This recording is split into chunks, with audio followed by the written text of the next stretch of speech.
Guys, bali assemble tayo dito. 18 branches, customized panel board, bolt-on type, then Chint, yung brand ng MCB. Ito, Chint, yung kanyang brand. Then itong mga tornilyuhan niya is dapat mahigpit ito, hindi siya yung maluwag para iwas tayo sa overheating, then short circuit.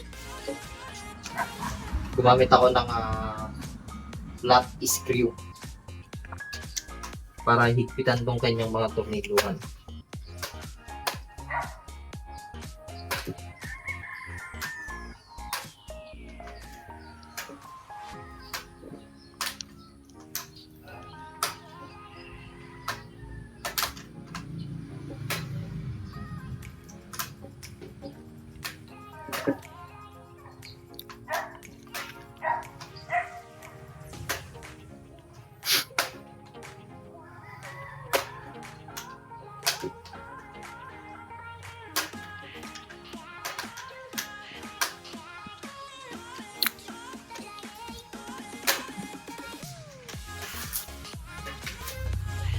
Okay, guys, bali na-assemble ko na itong kanyang MCCB then MCB, which is 25 ampere para sa ating main service provider, then 125 ampere para sa ating generator connection.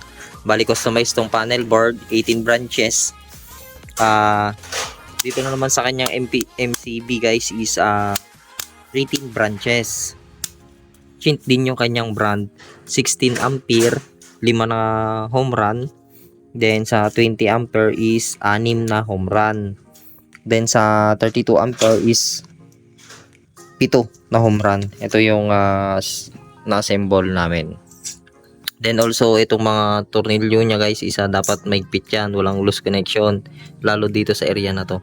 Dapat yan maigpit yan. Then also dito, naigpitan ko na to guys, all goods na siya. Then lahat yan, mga tornilyo, naigpitan na namin.